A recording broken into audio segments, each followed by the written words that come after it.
Parenting. এই আধুনিক যুগে আমার সন্তানকে কিভাবে মানুষ করব, লিখেছেন আমির জামান এবং নাজমা জামান।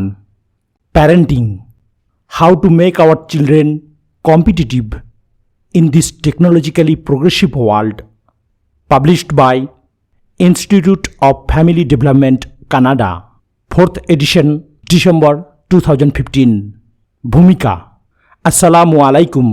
সকল প্রশংসা মহান আল্লাহ রাব্বুল আলামিনের, যিনি আমাদের নিকট আল কুরআন পাঠিয়েছেন জীবন পরিচালনার জন্য একটা পরিপূর্ণ দিক নির্দেশনা অর্থাৎ গাইডলাইন হিসেবে, এবং মুহাম্মদ সাল্লাল্লাহু আলাইহি ওয়াসাল্লামকে পাঠিয়েছিলেন সেই গাইডলাইন বাস্তবায়ন করে দেখানোর জন্য। আমরা মা বাবারা সন্তানের ভবিষ্যতের কথা চিন্তা করে কত কষ্টই না করে যাচ্ছি, কিন্তু বাস্তবে দেখা গেছে যে সঠিক দিক নির্দেশনার অভাবে অনেক ছেলেমেয়েরাই মা বাবার নিয়ন্ত্রণের বাইরে চলে যাচ্ছে। এরকম অনেক ঘটনাই ঘটেছে যে সন্তানদের উপর সঠিক সংশোধন প্রক্রিয়া প্রয়োগ না করার কারণে সন্তান মা বাবার অবাধ্য হয়ে গেছে। এসব পরিস্থিতিতে নিরাশ হওয়া যাবে না। অবশ্যই প্রত্যেকটা সমস্যার একটা সুষ্ঠু সমাধান রয়েছে। এই সমস্যার মূল কারণ কি এবং তার সমাধান কিভাবে করা যাবে তা নিয়ে আমাদের চিন্তা করতে হবে। আমাদের 12 বছরের চিন্তা ও গবেষণার ফলাফল এই বইটিতে উপস্থাপন করার চেষ্টা করেছি।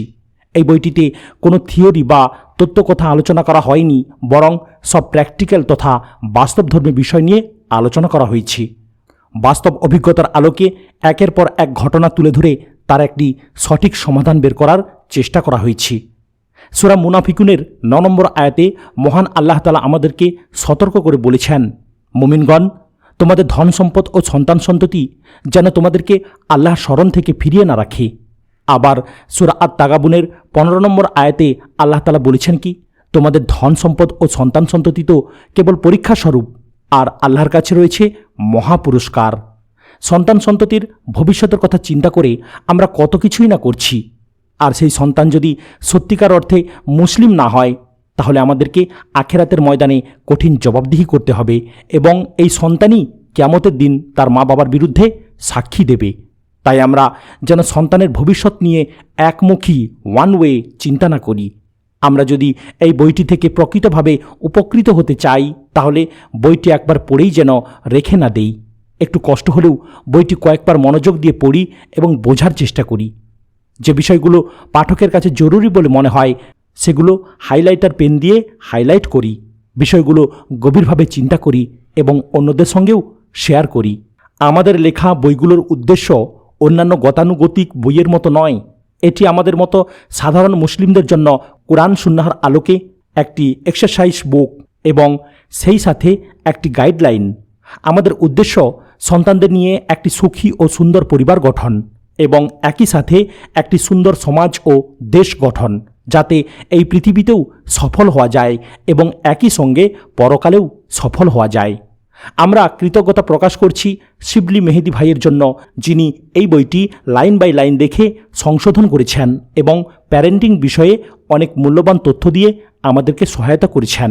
শিবলি ভাই মূলত শিশু লালন পালন নিয়ে কাজ করেন। শিশু লালন পালন লিখে ইউটিউবে সার্চ দিলেই শিবলি ভাইয়ের সকল শিক্ষামূলক ভিডিওগুলো পাওয়া যাবে। আমরা শিবলি ভাই এবং তার পরিবারের আখিরাতে মুক্তির জন্য দোয়া করি। আলহামদুলিল্লাহ। এই বইটি লেখার ব্যাপারে সিঙ্গাপুরে বসবাসরত আমার দিনী ভাই সারওয়ার কবির শামীমের লেখা সফল প্রবাস জীবন বইটি আমাদেরকে বেশ সাহায্য করেছে, আর এর জন্য আমরা শামীম ভাইয়ের কাছে চিরকৃতজ্ঞ।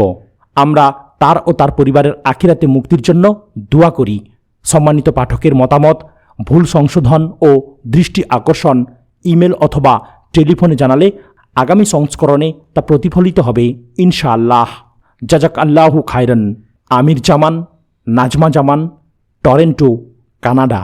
ধন, ঐশ্বর্য ও সন্তান সন্ততি পার্থিব জীবনের শোভা এবং সৎ কাজ, যার ফল স্থায়ী। সূরা কাহাফ আয়াত নম্বর 46। প্যারেন্টিং নিয়ে কিছু কথা। প্যারেন্টিং শব্দটি ইংরেজি, এর সারমর্ম হচ্ছে সন্তান প্রতিপালনে মা বাবার ভূমিকা। প্যারেন্টিং শব্দটির অর্থ ব্যাপক। প্যারেন্টিং মানে খুব ছোট বয়সে শুধু শিশুর লালন পালন নয়। প্যারেন্টিং হচ্ছে একটি প্রক্রিয়া বা পদ্ধতি যার মাধ্যমে সন্তানের দৈহিক, মানসিক, সামাজিক, অর্থনৈতিক, বুদ্ধিবৃত্তিক এবং ধর্মীয় প্রতিটি দিক দিয়ে শিশুকাল থেকে যৌবন পর্যন্ত শিক্ষাদান। প্যারেন্টিংয়ের মূল দায়িত্ব সাধারণত পালন করেন জন্মদাত্রী মা এবং বাবা, কিন্তু তারপরও নিকট আত্মীয় স্বজন যেমন বড় ভাই বোন, খালা খালু, চাচা চাচি, মামা মামি, দাদা দাদি, নানা নানিরাও প্যারেন্টিংয়ের কাজটি করতে পারেন। ইংল্যান্ডের বিখ্যাত পিডিয়াট্রিশিয়ান এবং সাইকোলজিস্ট ডোনাল্ড উইনিকোট বলেছেন, ভালো প্যারেন্টিংয়ের অর্থ হচ্ছে সন্তানের জন্মলগ্ন থেকে শুরু করে তার প্রতিটি মুহূর্তের ডেভেলপমেন্টের অর্থাৎ অগ্রগতির বা উন্নতির প্রতি সজাগ থাকা, সজাগ দৃষ্টি রাখা। আমাদের দেশে কোনো প্যারেন্ট সন্তানের শুধুমাত্র স্বাস্থ্য ও খাওয়া দাওয়া নিয়ে চিন্তা করেন, আবার কোনো প্যারেন্ট শুধু সন্তানের পড়ালেখা নিয়ে বেশি চিন্তা করেন। যেমন সকালে টিচার, সারাদিন স্কুল, বিকেলে কোচিং, রাতে আরেক টিচার ইত্যাদি।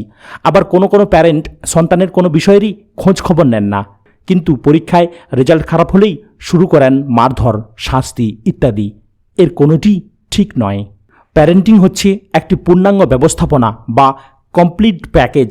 এই প্যাকেজের আওতায় সন্তানের এই দুনিয়ার ভালো এবং আখিরাতের ভালোর জন্য যা যা প্রয়োজন তা সবই সম্পৃক্ত। একটিকে বাদ দিয়ে অন্যটিকে বেশি গুরুত্ব দেওয়া যাবে না। প্যারেন্টিংয়ের ধরন, শিশু বিশেষজ্ঞরা প্যারেন্টদেরকে 3 ভাগে ভাগ করেছেন। যারা সন্তানের ভালো মন্দ সবই গ্রহণ করেন তারা হচ্ছেন ইকুয়ালিটেরিয়ান বা সাম্যবাদী প্যারেন্ট। আর যে সকল প্যারেন্ট সন্তানের সব ধরনের খারাপকে খারাপ চোখে দেখেন না তারা হলেন সহনশীল প্যারেন্ট। আর যে সকল প্যারেন্টরা সন্তানদের ভালো মন্দ বিষয়গুলো খুব কড়াকড়িভাবে দেখেন তারা হলেন স্ট্রিক্ট প্যারেন্ট। শিশুদের ধরন, শিশু বিশেষজ্ঞরা প্যারেন্টদের মতো শিশুদেরকেও 3 ভাগে ভাগ করেছেন। যে সকল শিশু ভালো মন্দ দুটিই করে বেড়ায় তারা হচ্ছে নমনীয় শিশু। আর যে সকল শিশু প্রত্যেকটি ক্ষেত্রে মা বাবাকে খুব সহযোগিতা করে থাকে তারা হলো সহযোগিতাকারী শিশু। আর যে সকল শিশু একেবারেই মা বাবার কথা শুনে না তারা হচ্ছে অবাধ্য শিশু। প্যারেন্টিং শব্দটি বাংলাদেশে থাকতে আমরা খুব একটা শুনিনি। কানাডা আসার পর দেখি প্যারেন্টিং শব্দটি বহুল প্রচলিত। এই বিষয়ে এখানে কলেজ এবং ইউনিভার্সিটিগুলোতে বিভিন্ন রকমের শর্ট কোর্স এবং লং কোর্স রয়েছে। তারপর আমাদের মেয়ে জারার জন্ম হওয়ার পর এই বিষয়ে আরও ভালোভাবে জানতে শুরু করলাম। আমরা স্বামী স্ত্রী প্যারেন্টিংয়ের উপর কানাডা এবং আমেরিকা থেকে এ ধরনের কয়েকটি কোর্সও করেছি। উন্নত দেশগুলোতে এই বিষয়ের উপর খুব জোর দেয়া হয়। উন্নত বিশ্বের প্যারেন্টিংয়ের কিছু বিষয় আমরা বাংলাদেশে বসবাসরত বাবা মায়েদের সাথে শেয়ার করতে চাই। আমরা চাই আমাদের বাংলাদেশেও ভবিষ্যতে প্যারেন্টিংয়ের উপর এই ধরনের সুযোগ সুবিধা এবং সিস্টেম ডেভেলপ হোক এবং চালু হোক। কানাডায় শিশু জন্মের আগে থেকে শুরু হয়ে যায় প্যারেন্টিংয়ের কার্যক্রম। কানাডিয়ান সরকারের রয়েছে এজন্য বেশ কিছু পদক্ষেপ, যেমন প্রিন্যাটাল ক্লাস যা মায়ের জন্য, ডেলিভারি ওরিয়েন্টেশন মা এবং বাবা দুজনের জন্য, বেস্ট ফিডিং ক্লাস মা এবং বাবা দুজনের জন্য, পোস্ট ন্যাটাল ক্লাস মায়ের জন্য, ডায়েট ক্লাস মায়ের জন্য, প্যাটার্নিটি লিভ বাবার জন্য, ডে কেয়ার বাচ্চার জন্য, প্রি স্কুল বাচ্চার জন্য।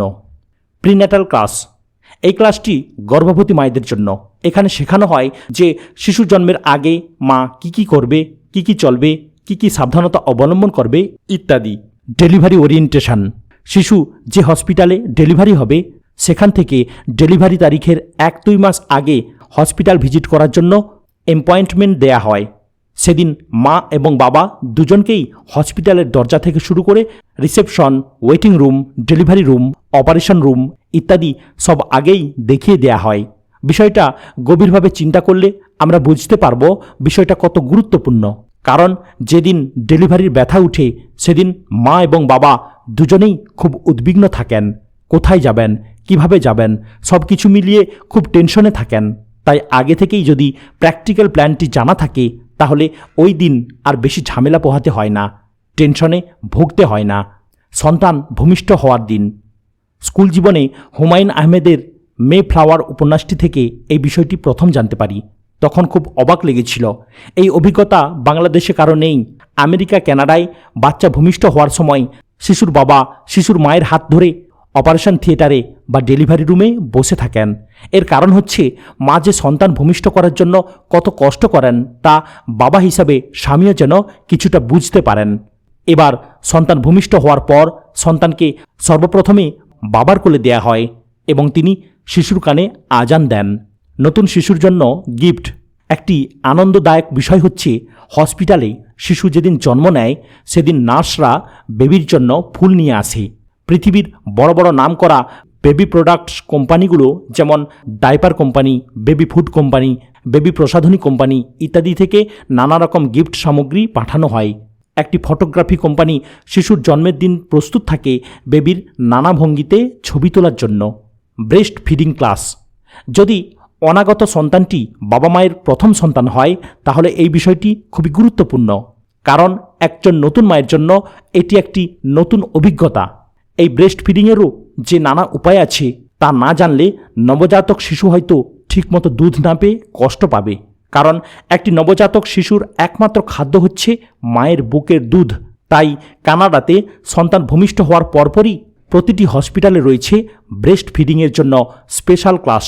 এই ক্লাসে প্রতিটি নতুন মা এবং বাবাকে একজন শিক্ষক শিক্ষা দেন যে কিভাবে শিশুকে ব্রেস্ট ফিডিং করাতে হবে। Post natal class. শিশু জন্মের পর এই ক্লাস শুরু করতে হয়, বিশেষ করে যাদের প্রথম বাচ্চা। এই নতুন শিশুকে কিভাবে পরিচর্যা করতে হবে তা নিয়ে সাজানো হয়েছে এই পোস্ট ন্যাটাল ক্লাসের কার্যক্রম। এটি শিশু জন্মের পর 4 মাসের কোর্স। এখানে শেখানো হয় কিভাবে সদ্য ভূমিষ্ঠ বাচ্চাকে লালন পালন করতে হবে। এছাড়া বাচ্চা জন্মের পরপর হসপিটাল থেকে একজন শিশু বিশেষজ্ঞ নার্স বাসায় নিয়মিত পাঠানো হয়, কারণ একজন নতুন মা হয়তো অনেক কিছুই জানেন না, যেমন বাচ্চাকে কিভাবে গোসল করাতে হবে, কিভাবে ডাইপার পরিবর্তন করতে হবে, কিভাবে ব্রেস্ট ফিডিং করাতে হবে, কিভাবে অন্যান্য কাজগুলো করতে হয় ইত্যাদি সে জানে না। Diet course. এই কোর্সটিও মায়ের জন্য। গর্ভকালীন একজন মায়ের দৈহিক ওজন 10 থেকে 14 কেজি পর্যন্ত বেড়ে যেতে পারে। শিশুর মা শিশুর জন্মের আগে এক প্রকার খাবার খেয়েছেন এবং জন্মের পর তার খাবারের মধ্যে বড় ধরনের পরিবর্তন আসে। মা যদি ব্যালেন্সড ডায়েট না করেন তাহলে সেখান থেকে নানা প্রকার অসুবিধা হতে পারে, অস্বাভাবিক মোটা হয়ে যেতে পারেন ইত্যাদি। তাই শিশুর জন্মের পর পোস্ট ন্যাটাল ক্লাসের পরপরই এই ডায়েট কোর্সের ব্যবস্থা। প্যারানিটি লিভ অর্থাৎ ছুটি। এই শব্দটি বাংলাদেশে থাকতে কোনোদিন শুনিনি। আমরা সবসময় শুনে আসছি ম্যাটারনিটি লিভ, অর্থাৎ যে সকল মায়েরা চাকরিজীবী তারা যখন প্রেগনেন্ট হন এবং শিশুর জন্মের কিছুদিন আগে থেকে ছুটিতে যান সেই ছুটিকে বলে ম্যাটারনিটি লিভ। এই লিভ বাংলাদেশে সাধারণত 3 থেকে 6 মাস দেয়া হয়, কিন্তু কানাডাতে মায়েদের জন্য ম্যাটারনিটি লিভ 1 থেকে 1.5 বছর পর্যন্ত। আর প্যাটার্নিটি লিভ হচ্ছে বাবাদের জন্য। তারাও শিশুর পরিচর্যার জন্য নতুন মাকে সাহায্য করার জন্য 1 থেকে 1.5 বছর ছুটি কাটাতে পারেন এবং সেই ছুটিকেই বলে প্যাটার্নিটি লিভ। এখানে শিশু পরিচর্যার দায়িত্ব শুধু মায়ের একার নয়, বাবারও। Day care. অনেক বাবা মা দুজনেই হয়তো চাকরি করেন, তখন তারা বাচ্চাকে ডে কেয়ারে রেখে যান এবং অফিস থেকে ফেরার পথে আবার বাড়ি নিয়ে আসেন। যারা ডে কেয়ার পরিচালনা করেন তাদেরকে অবশ্যই এই বিষয়ের উপর ইউনিভার্সিটি থেকে ডিগ্রি থাকতে হবে। যে কেউ চাইলেই এই কাজ করতে পারে না। বেশিরভাগ অমুসলিম ডে কেয়ারে মুসলিম বাচ্চাদেরকে হালাল খাবার দিয়ে থাকে। এছাড়া আমেরিকা এবং কানাডায় অনেক মুসলিম ডে কেয়ারও রয়েছে। এই ডে কেয়ার থেকে বাচ্চা অনেক কিছু শিক্ষা গ্রহণ করে। বাচ্চার মা বাবা অনলাইনে বাচ্চাকে সারাদিন দেখতে পারে যে সে ডে কেয়ারে কখন কী করছে। Pre school. শিশুর বয়স যখন 3 বছর হয় তখন এখানে তাদের জন্য রয়েছে প্রি স্কুল। শিশুরা প্রাইমারি স্কুলে যাওয়ার আগে পর্যন্ত 1 বছর এই প্রি স্কুলে পড়াশোনা করে। শিশুকে প্রাইমারি স্কুলে যাওয়ার আগে উপযোগী করে এই 1 বছরে তৈরি করা হয়। প্রাথমিক পর্যায়ের পড়ালেখা এখানেই শেখানো হয়।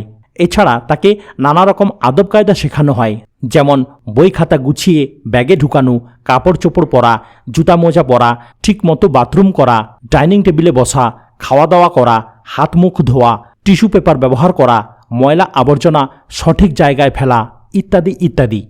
Primary school. শিশুর বয়স যখন 5 বছর হয় তখন সে প্রাইমারি স্কুলে যায়। এখানে সে পড়ালেখার পাশাপাশি আরও অনেক কিছু শেখে। তাদেরকে স্কুল থেকে মাঝে মধ্যে ট্রেনে করে দূরে কোথাও নিয়ে যাওয়া হয়, যেমন চিড়িয়াখানা, বিভিন্ন রকম মিউজিয়াম, পাবলিক লাইব্রেরি ইত্যাদি। এসব স্কুল ট্রিপে শিশুদেরকে ট্রাফিক আইন কানুন শেখানো হয় যে কিভাবে রাস্তা পারাপার হবে, কোন লাইট জ্বললে কী করতে হবে ইত্যাদি। আরও মজার বিষয় হচ্ছে যে শিশুদেরকে ছোট বয়স থেকেই ফায়ার সার্ভিস এবং পুলিশ ডিপার্টমেন্টের সাথে পরিচয় করিয়ে দেওয়া হয়। তাদেরকে স্কুলের ফিল্ড ট্রিপে ফায়ার সার্ভিস স্টেশনে নিয়ে যাওয়া হয় এবং ফায়ারম্যান, ক্যাপ্টেন, ফায়ার ট্রাক ইত্যাদির সাথে সামনাসামনি পরিচয় করিয়ে দেওয়া হয়।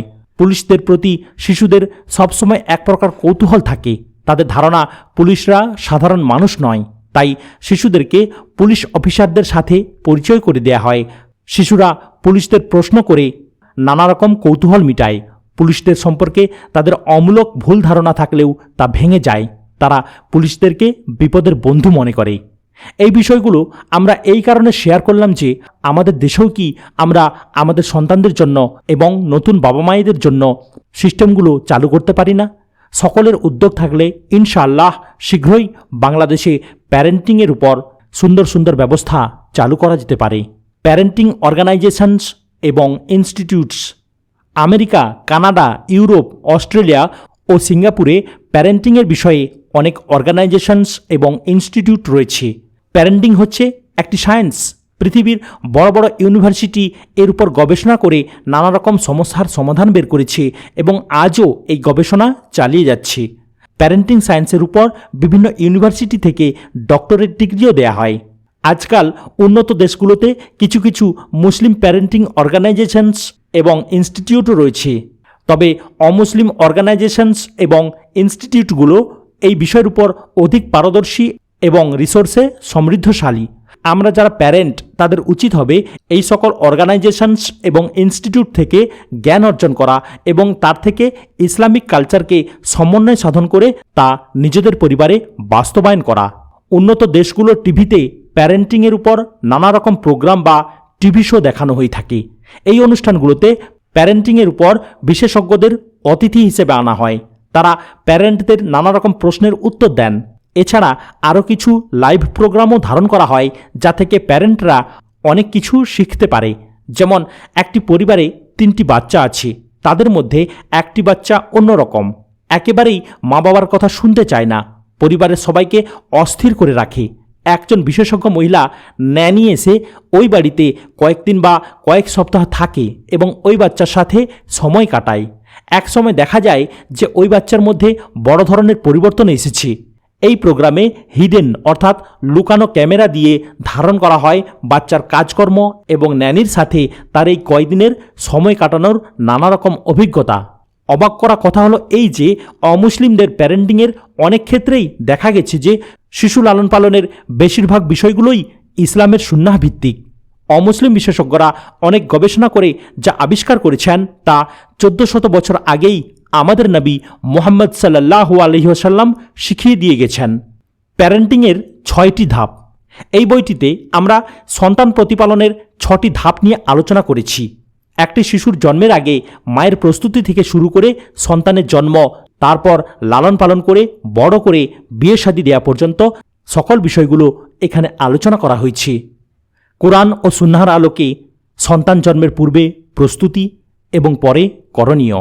যারা নতুন মা বাবা হতে যাচ্ছেন তারা সাধারণত বাজার থেকে শিশুর নামের 2-1টা বই কেনেন, কিন্তু শিশুর যত্ন বা লালন পালন সংক্রান্ত বই কেনেন না। আলহামদুলিল্লাহ, বাজারে শিশুর লালন পালন সংক্রান্ত বেশ কিছু বই রয়েছে। এই বইগুলো গাইনি বিভাগের বা শিশু বিশেষজ্ঞ ডাক্তাররা লিখেছেন। আমরাও আমাদের সন্তানের জন্মের আগে সেই একই কাজ করেছি। এই ধরনের 2-1টা বই কিনেছি যা আমাদের অনেক কাজে লেগেছে। তবে এই বইগুলো শিশুর লালন পালনের শুধু একটি দিক নিয়েই আলোচনা করেছে, আর তা হচ্ছে মেডিকেল বিষয়গুলো। এই বইগুলোর প্রতিটি বিষয় যদি ইসলামের সাথে সম্পৃক্ত করে লেখা হতো তাহলে নতুন মা এবং বাবারা আরও বেশি উপকৃত হতো।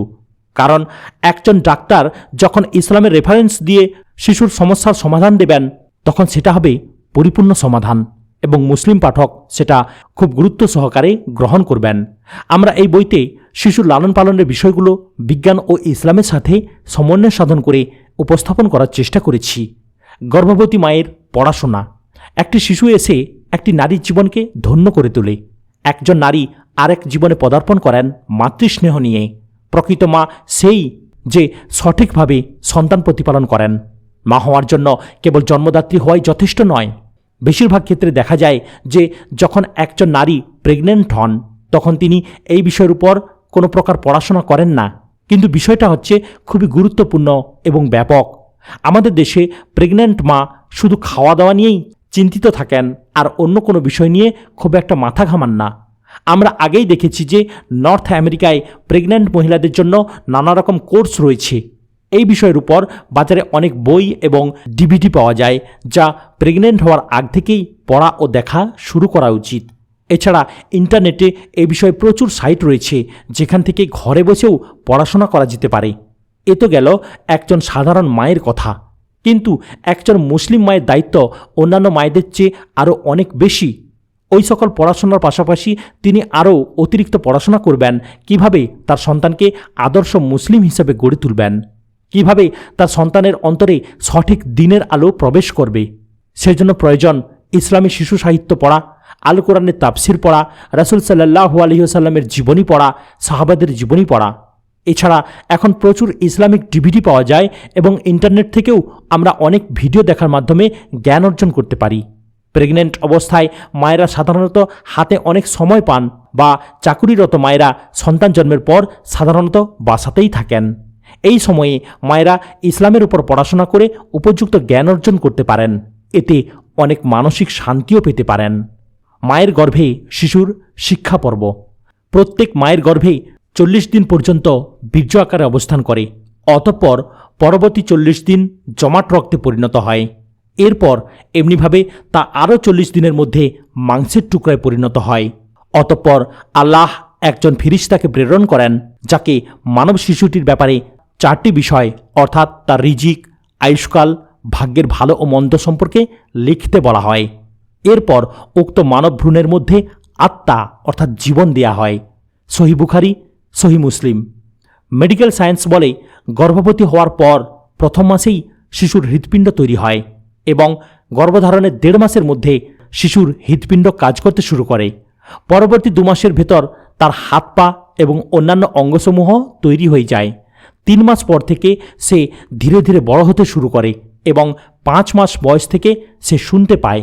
তাই 3য় মাস থেকে মায়ের উচিত আস্তে আস্তে পড়ার পরিবর্তে জোরে জোরে কোরআন হাদিস পড়া, সুন্দর করে শব্দ করে কোরআন তিলাওয়াত করা। 5ম মাস থেকে গর্ভের সন্তানের সাথে একা একা কথা বলা যেতে পারে, তাকে ভালো ভালো কথা শোনানো যেতে পারে ইত্যাদি। যদি এটা প্রথম সন্তান হয় তবে গর্ভধারণের 20 সপ্তাহ পর শিশুর প্রথম নড়াচড়া টের পাওয়া যায়।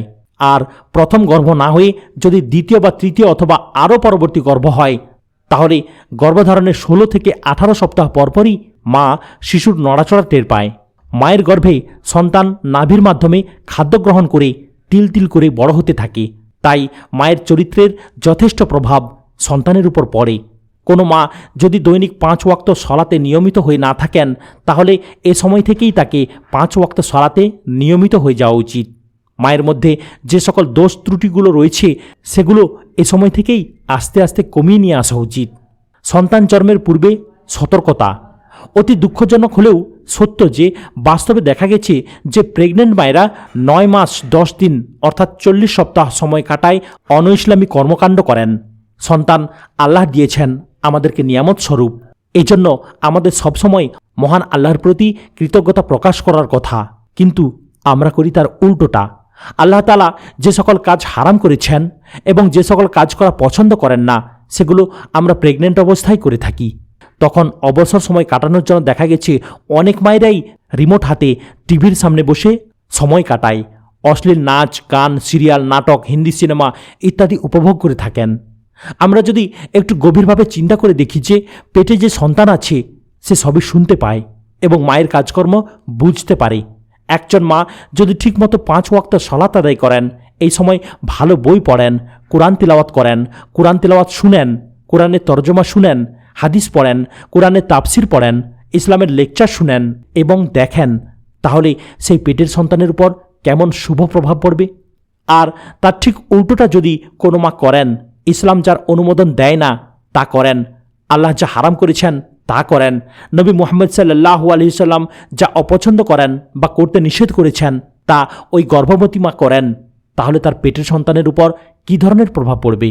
একবার চিন্তা করি, আল্লাহর দেয়া নিয়ামত পেটে নিয়ে আল্লাহর অপছন্দ সব কাজ করছি। যিনি সন্তান দিয়েছেন তার ইচ্ছা এই সন্তান সুস্থ হবে নাকি অসুস্থ হবে, এই সন্তান শেষ পর্যন্ত জীবিত থাকবে নাকি মরে যাবে, এই সন্তান বোবা হবে নাকি বিকলাঙ্গ হবে, এই সকল কিছু নির্ভর করছে মহান সৃষ্টিকর্তার উপর। তিনি চাইলে কাউকে সন্তান দেন, আবার কাউকে সন্তান দেন না, আবার কাউকে ছেলে দেন, আবার কাউকে মেয়ে দেন। তাই আমাদের সবসময় সন্তানের বিষয়ে মহান আল্লাহ তাআলার নিকট সাহায্য চাওয়া উচিত, তাঁর প্রতি কৃতজ্ঞতা প্রকাশ করা উচিত, তাঁর পছন্দ মতো কাজকর্ম করা উচিত। যদি নিজেকে কন্ট্রোল করা না যায় তাহলে বাসা থেকে টিভির ডিশ অথবা কেবলের কানেকশন কেটে দেওয়া উচিত। তাহলে মন চাইলেও অন্ততপক্ষে অশ্লীল নাচ, গান, সিরিয়াল, নাটক, হিন্দি সিনেমা ইত্যাদি হারাম কাজ থেকে দূরে থাকা যাবে। সন্তান জন্মের আগে দোয়া। হে আমার প্রতিপালক, নিশ্চয়ই আমার গর্ভে যা রয়েছে তা আমি মুক্ত করে জন্মের পর আপনার উদ্দেশ্যে উৎসর্গ করলাম, সুতরাং আপনি আমা হতে তা গ্রহণ করুন। নিশ্চয়ই আপনি শ্রবণকারী, মহাজ্ঞানী। সূরা আলে ইমরান আয়াত নম্বর ৩৫। হে আমার প্রতিপালক, আমাকে আপনার নিকট হতে পবিত্র সন্তান প্রদান করুন। নিশ্চয়ই আপনি প্রার্থনা শ্রবণকারী। সূরা আলে ইমরান আয়াত নম্বর ৩৮। হে আমাদের রব, আপনি আমাদেরকে এমন স্ত্রী ও সন্তানাদি দান করুন যারা আমাদের চক্ষু শীতল করবে, আর আপনি আমাদেরকে মুত্তাকিদের নেতা বানিয়ে দিন। সূরা ফুরকান আয়াত নম্বর ৭৪। সন্তান জন্মের আগের নৈতিক দায়িত্ব: ১. মা বাবা উভয়ে উত্তম ও ভালো কাজের নিয়ত করা। ২. মা বাবা উভয়ে হালাল উপার্জন করা। ৩. মা বাবা উভয়ে হালাল খাবার খাওয়া। ৪. ওয়াক্ত মতো দৈনিক ৫ সলাত আদায় করা। ৫. সম্ভব হলে মাঝে মাঝে তাহাজ্জুদ সালাত আদায় করা। ৬. সলাতের পর তাসবিহ পাঠ করা। ৭. দুজনেই খুব বেশি বেশি ভালো কাজ করা। ৮. প্রতিদিন আল কুরআন অর্থসহ তিলাওয়াত করতে চেষ্টা করা। ৯. নিয়মিত কুরআন তিলাওয়াত শোনা। ১০. ইসলামের উপর অন্যান্য বই অধ্যয়ন করা। ১১. মানুষের সাথে আরও বেশি ভালো আচরণ করা। ১২. গরিবদের মাঝে দান সদাকা করা। ১৩. গীবত বা পরনিন্দা, কুৎসা রটনা, অহংকার ও দাম্ভিকতাপূর্ণ অসুন্দর বা খারাপ কথা বলা ও খারাপ কাজ থেকে বিরত থাকা। ১৪. টিভি, ইন্টারনেটে অশ্লীল নাচ, গান, সিরিয়াল, নাটক, সিনেমা না দেখা। সন্তান জন্মের আগের স্বাস্থ্যগত দায়িত্ব: ১. ডাক্তার দ্বারা নিয়মিত চেক আপ করানোর চেষ্টা করা। ২. গর্ভবতীর উপর কোনো প্রকার মানসিক বা দৈহিক চাপ সৃষ্টি না করা। ৩. পারিবারিক কলহ থেকে দূরে থাকা। ৪. সবার সাথে হাসি খুশিভাবে কথা বলা। ৫. নিজের বাচ্চাদের মারধর না করা, তাদের সাথে ভালো আচরণ করা। ৬. মাঝে মধ্যে চিত্ত বিনোদনের উদ্দেশ্যে বাইরে কোথাও বেড়াতে যাওয়া। ৭. প্রতিদিন অবশ্যই গোসল করা এবং শরীরের প্রতি যত্ন নেয়া। ৮. সবসময় পরিষ্কার পরিচ্ছন্ন থাকা। ৯. এ সময় বেশি বেশি পানি পান করা। ১০. গর্ভাবস্থায় সবসময় ঢিলাঢালা পোশাক পরা। ১১. ঝগড়াঝাটি না করা, কাউকে গালাগালি না করা। ১২. রাগ কমিয়ে হাসি খুশি থাকার চেষ্টা করা। সন্তান জন্মের পরপর দায়িত্ব: ১. সন্তানের ভালো নাম রাখা, সুন্দর অর্থ দেখে। ২. সন্তানের মর্যাদা রক্ষা করা। ৩. সঠিক উপায়ে সন্তান লালন পালন করা। ৪. সন্তানের সাথে সুন্দর আচরণ করা। ৫. সন্তানকে স্নেহ ও ভালোবাসা দেয়া। ৬. সন্তানকে উত্তম শিক্ষা ও প্রশিক্ষণ দেয়া। ৭. বিবাহযোগ্য হলে সন্তানকে উপযুক্ত পাত্র বা পাত্রীর নিকট বিবাহ দেয়া। সন্তান জন্মের পর প্রথম দিনের দায়িত্ব: সন্তান ভূমিষ্ঠ হওয়ার সাথে সাথে অন্য কোনো কথা বা শব্দ শিশুর কানে প্রবেশ করার পূর্বেই তার কানে আল্লাহর নাম প্রবেশ করানো উত্তম। তারপর যা করণীয় তা হল: ১. গোসল দেয়া। নবজাতক শিশুকে আপনজন বা নার্স বিসমিল্লাহ পড়তে পড়তে হালকা গরম পানি দ্বারা গোসল দিয়ে গা, হাত, পা মুছে কাঁথা বা তোয়ালে বা নরম কাপড় দ্বারা আবৃত করে কোলে নিতে হবে। ২. আজান শোনানো। নবজাতক সন্তান ছেলে হোক আর মেয়ে হোক, উভয়ের ক্ষেত্রেই ভূমিষ্ঠ হওয়ার পর ডান কানে আজান বলা সুন্নাত। এই সময় আজান মসজিদের মুয়াজ্জিনের মতো সুর করে জোরে জোরে দিতে হবে না। আজানের প্রতিটি শব্দ তার কানের কাছে মুখ নিয়ে আস্তে আস্তে উচ্চারণ করে বললেই হবে। আবু রাফি রাদিয়াল্লাহু তাআলা আনহু বলেন, ফাতিমা রাদিয়াল্লাহু তাআলা আনহা হাসান ইবনে আলী রাদিয়াল্লাহু তাআলা আনহুকে প্রসব করলে আমি রাসূলুল্লাহ সাল্লাল্লাহু আলাইহি ওয়াসাল্লামকে হাসানের কানে সালাতের আজানের অনুরূপ আজান দিতে দেখেছি। জামে আত-তিরমিজি, আবু দাউদ। 3. তাহনিক করা। ভূমিষ্ঠ শিশুর মাতা সামান্য কোনো মিষ্টি দ্রব্য চিবিয়ে রস বের করে শিশুকে মুখের লালার সাথে মিশ্রিত করে তা আঙুল দ্বারা মুখের ভেতর জিহ্বার তালুতে লাগিয়ে দেয়া সুন্নাহ। সহিহ বুখারী। তবে যাদের মুখে অসুখ রয়েছে বা যারা পান সিগারেট খান তাদের এই কাজটি করা উচিত নয়। 4. দুধ পান করানো। সন্তানের জন্য মায়ের পক্ষ থেকে প্রথম উপহার হল মায়ের দুধ। এটি ভূমিষ্ঠ হওয়া সন্তানের জন্য পরিপূর্ণ খাদ্য। এতে আল্লাহ তাআলা শিশুর যা প্রয়োজন তার সকল উপাদান দিয়ে দিয়েছেন। আজকাল কিছু কিছু মায়েরা অনেক খোঁড়া যুক্তি উপস্থাপনের মাধ্যমে শিশুকে এ দুধ পান করা থেকে বঞ্চিত করে থাকেন। অর্থাৎ এখান থেকেই শুরু হয় মায়ের দ্বারা সন্তানের অধিকার হরণ। অথচ একটু চিন্তা করা উচিত, মায়ের স্তনে এ দুধ কে দিল, কেন দিল, কেন এ সময়ে দিল, কেন মায়ের স্তনে ন্যাচারালি অন্য সময়ে দুধ আসে না ইত্যাদি। সুতরাং বিষয়টি পরিষ্কার, এমন মায়েদের আচরণে লঙ্ঘিত হচ্ছে ক. সন্তানের অধিকার, খ. মহান আল্লাহ তাআলার আদেশ। সন্তান জন্মের পর 7ম দিনের দায়িত্ব। 1. উত্তম নাম রাখা। সন্তান পুত্র বা কন্যা যাই হোক না কেন তাদের উত্তম সুন্দর অর্থবোধক নাম থাকা বাঞ্ছনীয়। এটি মা বাবার কাছে সন্তানের হক। মুসলিম নামের বই বাজারে কিনতে পাওয়া যায়। এছাড়া ইন্টারনেটে সার্চ দিলেই শত শত নামের লিস্ট পাওয়া যাবে। সেখান থেকে বাছাই করে একটি সুন্দর অর্থবহ নাম রাখা উচিত। খুব ভালো হয় যে কিছু নাম পছন্দ করে কোনো যোগ্য আলেমের কাছ থেকে যাচাই করে নেয়া, কারণ অনেক সময় অনলাইনে সঠিক তথ্য নাও থাকতে পারে। রাসূলুল্লাহ সাল্লাল্লাহু আলাইহি ওয়াসাল্লাম বলেছেন, কিয়ামতের দিন তোমাদের ডাকা হবে তোমাদের স্ব নাম ও বাবার নাম সহ, অতএব তোমরা ভালো নাম রাখবে। আবু দাউদ। 2. মাথার চুল কাটা। 7ম দিনে শিশুর মাথার চুল কামিয়ে অর্থাৎ মুন্ডন দেয়া শিশুর অধিকার। সহিহ বুখারী, সহিহ মুসলিম। আলী ইবনে আবু তালিব রাদিয়াল্লাহু তাআলা আনহু হতে বর্ণিত, তিনি বলেন, রাসূল সাল্লাল্লাহু আলাইহি ওয়াসাল্লাম একটি ছাগল দিয়ে হাসানের আকিকা করেন এবং বলেন, হে ফাতিমা, তার মাথা কামাও এবং তার চুলের ওজনের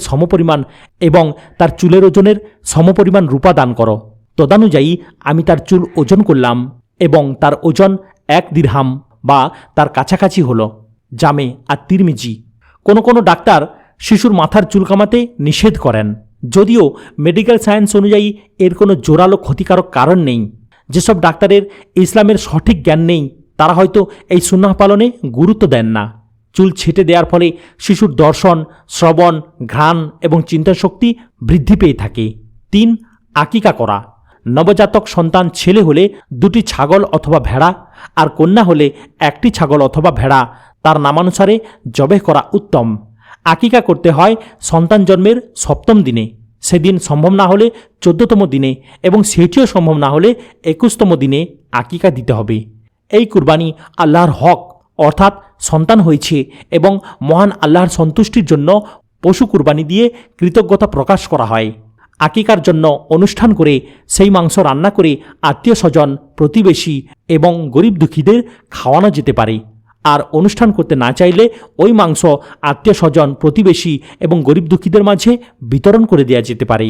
রাসূল সাল্লাল্লাহু আলাইহি ওয়াসাল্লাম বলেছেন, ছেলেদের আকিকা করো, অর্থাৎ তার পক্ষ থেকে কুরবানির মাধ্যমে রক্ত বইতে দাও এবং কষ্টদায়ক বস্তু অর্থাৎ মাথার চুল মুন্ডন করে দাও। সহিহ বুখারী। আকিকা প্রসঙ্গে রাসূল সাল্লাল্লাহু আলাইহি ওয়াসাল্লাম বলেছেন, পুত্র সন্তানের পক্ষ থেকে সমবয়সী 2টি ছাগল এবং কন্যা সন্তানের পক্ষ থেকে 1টি ছাগল আকিকা দাও। জামে আত-তিরমিজি। ছেলে সন্তানের মুসলমানি অর্থাৎ খতনা কখন করাবো? ছেলে সন্তানকে মুসলমানি করানো সুন্নাহ। রাসূল সাল্লাল্লাহু আলাইহি ওয়াসাল্লাম হাসান ও হুসাইন উভয়ের আকিকা ও খাতনা 7ম দিনে করেছিলেন। বাইহাকি। অবশ্যই এই কাজটি ভালো ডাক্তার দিয়ে হসপিটাল বা ক্লিনিকে নিয়ে গিয়ে করাতে হবে। উন্নত দেশে ছেলের মুসলমানি জন্মের কিছুদিনের মধ্যে হসপিটালে ডাক্তাররা করিয়ে দেন। উন্নত দেশের অমুসলিমরাও মুসলমানি করায় স্বাস্থ্যগত উপকারিতার জন্য। আমাদের দেশে একটি অনইসলামী প্রথা প্রচলন আছে যে মুসলমানির অনুষ্ঠান করা এবং সবাইকে দাওয়াত দিয়ে খাওয়ানো ও উপহার গ্রহণ করা। এই ধরনের কোনো অনুষ্ঠান বা নিয়ম ইসলামে নেই। আমরা না জানার কারণে আকিকা করি না কিন্তু মুসলমানের অনুষ্ঠান করি, অর্থাৎ যেটা করার কথা সেটা করি না, কিন্তু যেটা করার কথা নয় সেটাই করি। কেউ কেউ মনে করতে পারে যে ছেলেকে মুসলমানি করালে সে ওই দিন থেকে মুসলিম হয়। এই ধারণা ঠিক না। প্রতিটি শিশু মুসলিম হয়েই জন্মগ্রহণ করে। এমনকি সে হিন্দু বা খ্রিস্টানের ঘরে জন্ম নিলেও পরবর্তীতে তার মা বাবা ওই শিশুকে হিন্দু, খ্রিস্টান বা নাস্তিক বানায়। এই কথাগুলি রাসূলুল্লাহ সাল্লাল্লাহু আলাইহি ওয়াসাল্লামের সহিহ হাদিসে আছে।